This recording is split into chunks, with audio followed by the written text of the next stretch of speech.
Sim Soryeon bertanya kepada Sok-hun apakah dirinya mengetahui kabar Sok-kyung. Dia mulai khawatir setelah mengetahui bahwa gadis itu merupakan anak kandungnya. Sok-hun sendiri merasa kaget setelah diberitahu bahwa Sok-kyung dan Min Sol-a adalah saudara kembar. Dia lalu memperlihatkan foto kiriman dari adiknya. Firasat ibunya ternyata benar, foto itu telah diedit. Mereka pun curiga Sok-kyung tidak berada di Italia. Sementara itu, Sok-kyung sedang dibully oleh para penghuni panti asuhan. Gadis itu pun menyangka bahwa dirinya berada di Italia seperti yang dikatakan ayahnya. Ternyata Jo Dan-tae mengirimnya ke rumah yatim piatu. Di tempat lain, Ha Yeon-chul merasa kaget melihat Logan Lee menggerakkan jarinya dan membuka mata. Setelah sadar, pemuda itu pun langsung bertanya bagaimana keadaan Sim Suryeon. Ha Yeon-chul pun sudah menduga bahwa semua ini pelakunya adalah Jo Dan-tae. Logan Lee ingin menelpon kakaknya dan ingin segera dipindahkan dari situ. Dari balik tirai, Chon So-jin melihat peristiwa Logan Lee sadar. Namun Ha Yeon-chul membohonginya dengan mengatakan bahwa jika kondisi Logan Lee seperti ini, dia hanya bertahan 1 malam. Baerona sedang merasakan kangen kepada ibunya. Namun apa daya, mereka tidak bisa bertemu lagi dan dia pun hanya bisa memandangi fotonya. Jo Dan-tae memberitahu Chon So-jin bahwa yang memenangkan pengembangan proyek adalah Sim Suryeon. Mereka pun lalu berdebat karena telah mengeluarkan banyak uang dari yayasan Chong-a. Chon So-jin lalu memiliki ide karena dirinya mengetahui masa lalu Sim Suryeon. Sementara itu Sim Suryeon sudah mulai putus asa karena tidak mendapatkan berita mengenai Sok-kyung. Sok-hun lalu memberitahu ibunya bahwa dirinya mulai besok akan bekerja dengan Jo Dan-tae. Jadi dia akan mencari informasi di mana adiknya. Saat tengah malam, Sok-kyung diam-diam ingin keluar dari tempat penampungan. Namun dia diingatkan oleh temannya bahwa sudah banyak wanita seperti dia yang ingin keluar juga dari situ. Namun semua terasa sia-sia karena pintu terkunci dari luar. Di tempat lain, Yo Dong-pil memanfaatkan Lee Min-hyuk untuk mencari informasi mengenai Yo Jenny. Pemuda itu diminta untuk selalu melaporkan keadaan dari putrinya. Sebuah hadiah sudah disiapkan Yo Dong-pil agar diberikan kepada putrinya. Lee Min-hyuk lalu segera mencari Yo Jenny untuk memberikan hadiah yang berupa sepatu itu. Awalnya gadis itu pun menolaknya, namun karena dipaksa, ia pun lalu mencobanya. Di saat dipakai itulah, pemuda itu diam-diam memotretnya dan memberikan kabar kepada Yo Dong-pil. Namun tanpa diduga, Yo Jenny memergokinya. Sementara itu, Jo Dan-tae sedang memarahi ayahnya Yo Jenny karena dianggap kerjanya tidak bagus. Peristiwa itu ternyata disaksikan oleh Yo Jenny putrinya. Yo Dong-pil merasa sedih karena putrinya mengatakan bahwa tidak butuh dirinya lagi. Di depan kaca, Sok-hun sangat menyesal karena tidak peka mengenai keadaan adiknya saat terakhir menelponnya. Namun setelah itu, ia telah sampai di kantor ayahnya yaitu Jo Dan-tae. Sok-hun lalu mengatakan bahwa dirinya ingin memiliki sifat seperti ayahnya, jadi kini dia ingin diajari berbisnis. Mendengar pernyataan putranya seperti itu, Jo Dan-tae sangat bangga karena dia menganggap suatu saat putranya itu akan menggantikannya. Tak berselang lama, Sok-hun meminta sekretaris Jo untuk mengantarnya ke suatu tempat. Namun sebelum berangkat, dia bersandiwara dengan mengatakan handphonenya tertinggal di kantor ayahnya. Jadi ajudan itu diminta untuk mengambilkannya. Kesempatan ini dipakai Sok-hun untuk mengecek semua telepon keluar. Karena kosong, Sok-hun lalu mengambil memori dari dashcam. Sementara itu, Sim Soryeon mendatangi agen detektif agar membantu mencari informasi mengenai putrinya. Di situ dia juga diberitahu bahwa obat yang diminum Eumbyul adalah obat pelupa ingatan. Namun di saat yang bersamaan, Sim Suryeon dipanggil Dewan Direksi untuk diajak meeting. Mereka merasa keberatan setelah mengetahui pekerjaan masa lalu Sim Suryeon, yaitu sebagai pegawai bar milik Ibuna. Dianggap mempermalukan yayasan, dia pun dituntut mundur.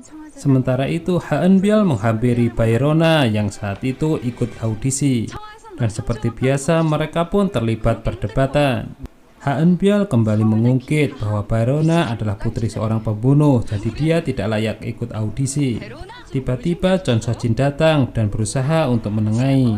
Setelah itu dia menenangkan putrinya karena sudah mengetahui lagu yang akan diujikan. Lee Kyo-jin menyuruh Jo Dan-tae untuk berbuat sesuatu karena posisi mereka saat ini sedang genting. Diam-diam Sok-hun memasang alat penyadap di mobil ayahnya. Di tempat lain, Chon Sojin sedang membuka audisi Yayasan Chong-a. Dia sendiri kemudian mengambil undian lagu yang akan diaudisikan. Dia pun lalu memberitahukan bahwa kriteria yang dinilai di sini bukan hanya suara, namun juga ekspresi saat memerankan opera. Para peserta pun sudah siap dengan pasangannya dan memasuki panggung.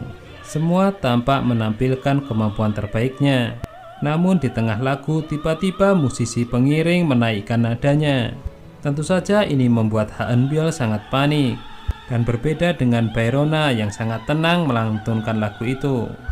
Saat di ujung lagu harus melantunkan nada tinggi, tiba-tiba suara Ha Eun-byul pun sudah habis. Di ruang penjurian, Kak Lee sangat setuju apabila Baerona sebagai juaranya. Sedangkan Chon Sojin menganggap audisi ini tidak sah. Di belakang panggung, Ha Eun-byul menghampiri Baerona karena dianggap dirinya telah curang. Namun gadis itu menanggapinya dengan santai karena yang biasa curang adalah Ha Eun-byul. Karena terus menyangkal, Yoo Jenny lalu memutar sebuah rekaman. Dan ternyata suara Ha Eun-byul yang sedang berlatih lagu yang akan diaudisikan. Di situ putri dari Chon Sojin itu hanya bisa tertunduk malu. Baerona merasa sangat bahagia karena dirinya dinobatkan sebagai pemenangnya. Chon Sojin tidak bisa menutupi ketidaksukaannya. Namun karena disorot kamera, ia pun lalu berpura-pura mengapresiasi. Terlihat Sim So-ryun membawa bunga untuk memberikan ucapan selamat kepada Baerona. Di luar gedung, Chon Sojin melihat Sim So-ryun sedang berbincang-bincang dengan Kak Lee.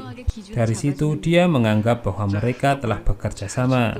Tak menunggu lama, Chon Sojin langsung menghampiri Sim So-ryun dan langsung bertanya, apakah dia yang mengundang Kak Lee ke Korea dan merencanakan semua ini. Karena dianggap tidak mengaku, Chon Sojin lalu mengancam Sim So-ryun akan membongkar masa lalunya. Namun ternyata ancaman itu sia-sia karena Sim So-ryun sudah menghapus semua rekam jejaknya. Di Hira Palace, Kang Mari membuat pesta kecil-kecilan untuk mengucapkan selamat kepada Yoo Jenny dan Baerona. Namun tiba-tiba Lee Min-hyuk dan ibunya juga datang untuk memberikan selamat. Tidak lupa Go Sang-a membawakan hadiah untuk Sim So-ryun, namun segera diambil oleh Kang Mari. Di kamar, Sim So-ryun memberitahu Baerona bahwa obat yang dikonsumsi oleh Ha Eun-byul adalah obat pelupa ingatan. Di tengah perbincangan, tiba-tiba Sok-hun menelpon ibunya.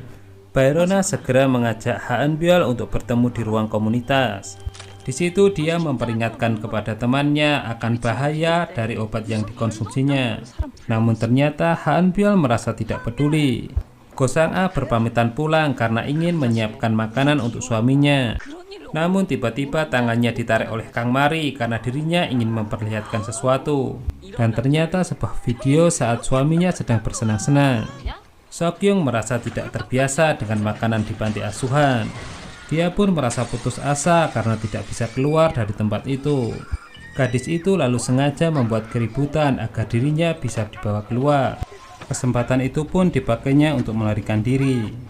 Setelah bersusah payah, gadis itu berhasil mengelabui para penjaga. Namun naas saat dirinya sudah berhasil lolos, tiba-tiba muncul Jo Dante dan mengawasinya dari luar pagar. Kini dia tahu bahwa ayahnya itu yang memasukkannya ke panti asuhan.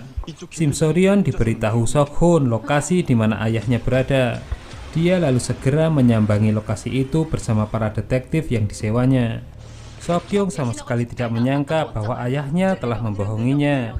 Padahal dia sudah mengkhianati ibunya dan memihak kepadanya. Jo Dante kemudian memberitahukan yang sebenarnya bahwa Sok-yung bukanlah anaknya. Dia adalah kembaran Min Seol-a, putri dari Sim So-ryun. Mendengar itu tentu saja gadis itu tidak langsung percaya. Jo Dante tidak peduli Sok-yung percaya atau tidak. Dia hanya ingin gadis itu menelpon ibunya dan menyuruhnya mengalihkan pengembangan proyek. Saat mengangkat telepon, Sim So-ryun merasa panik karena dirinya mendengarkan suara Sok-yung. Gadis itu lalu berteriak dan menyuruh ibunya untuk tidak memenuhi permintaan dari Jo Dante. Bahkan dia sempat menarik lelaki itu hingga terluka. Sementara itu, Sim So-ryun bersama para detektif berhasil masuk ke dalam panti asuhan.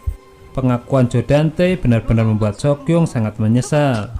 Karena selama ini dia justru mengkhianati ibunya dan melukai saudara kembarnya. Sok-yung pun depresi berat karena belum bisa menerima kenyataan. Dengan spontan dia mengambil sebuah kursi dan memecahkan kaca jendela. Dan akhirnya dia bisa kabur karena telah berhasil turun dari lantai atas meskipun dengan kaki terluka. Joe Dante sama sekali tidak menyangka Shim So-ryun bisa menemukannya. Bahkan wanita itu berhasil melumpuhkan semua anak buahnya dan melukai tangannya. Sesampainya di dalam, Shim So-ryun tidak berhasil menemukan putrinya karena dia telah kabur. Seok-yong hanya meninggalkan pesan agar ibunya tidak usah mencarinya. Shim So-ryun langsung menelpon Sok-hun dan memberitahu bahwa adiknya telah berhasil kabur. Joe Dante mulai murka pada anak buahnya karena mereka tidak berhasil mendapatkan Sok-yong. Baek Jun-gi belum bisa sembuh dari kebiasaan berjudi karena saat ini dia menang banyak. Namun tiba-tiba raut mukanya menjadi suram karena didatangi oleh Alex. Sesampainya di rumah, dia langsung memberitahu Chon So-jin bahwa dirinya didatangi oleh kakaknya Logan Lee. Wanita itu terpaksa memberitahu Baek Jun-gi bahwa Logan Lee masih hidup. Mereka kemudian berencana untuk mengarahkan keluarga Logan Lee kepada Joe Dante. Chon So-jin tiba-tiba menyuntikkan sesuatu kepada orang yang dianggapnya Logan Lee. Setelah itu dia pun menemui Joe Dante dan mengancamnya dengan bukti pembunuhan Logan Lee. Go Sang-a meminta suaminya untuk menyiapkan makanannya sendiri. Lee Kyu-jin yang sangat manja tentu saja tidak bisa seperti itu. Dia pun lalu mengancam istrinya, namun tatapan dari istrinya itu membuatnya semakin takut. Ha Eun-byul langsung marah-marah saat bertemu dengan ayahnya. Dia masih belum bisa menerima karena ayahnya itu pernah punya hubungan dengan ibunya Baerona. Ha Yeon-chul tidak ingin membahas itu, namun dirinya memperingatkan putrinya untuk tidak mengkonsumsi obat seperti ini lagi. Ha Eun-byul tidak mau mendengarkan nasihat dari ayahnya lagi karena dia masih sakit hati dengan Baerona. Baek Jun-gi memberitahu bahwa Logan Lee masih hidup. Dia juga memberitahu pelaku pengeboman adalah Joe Dante. Dan tak perlu menunggu lama, keluarga Logan Lee berhasil meringkus Joe Dante. Namun setelah diperlihatkan sebuah foto, pria itu pun lalu mengarahkan tuduhannya kepada Shim So-ryun. Mereka pun sepertinya percaya setelah melihat ada logo Hirapiles di foto itu. Chon So-jin tiba-tiba menurunkan foto Shim So-ryun dan merusaknya. Dia merasa tidak terima apabila wanita itu menjadi direktur Chong-a. Shim So-ryun diajak pembantunya untuk masuk ke dalam suatu ruangan. Namun tiba-tiba dirinya disergap dan dituduh telah membunuh Logan Lee.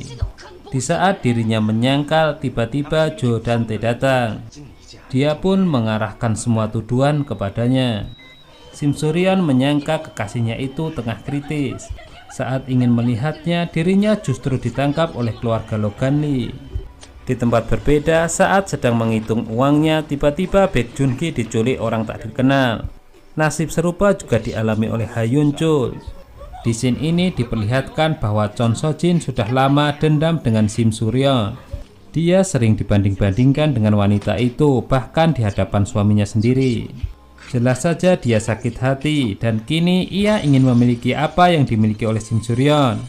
Dia ingin mendapatkan segalanya meskipun harus mengorbankan banyak orang. Sementara itu Shim So-ryun telah berhasil dibawa ke sebuah villa. Dia pun dimasukkan ke dalam sebuah rumah dan dikunci dari luar. Betapa terkejutnya dia, ternyata di situ sudah menunggu Logan Lee. Shim So-ryun masih merasa tidak percaya bahwa kekasihnya itu ternyata masih hidup. Nah itu dia The Penthouse episode kali ini. Jangan lupa tonton terus serial drama ini hanya di Mail Channel ya. Terima kasih.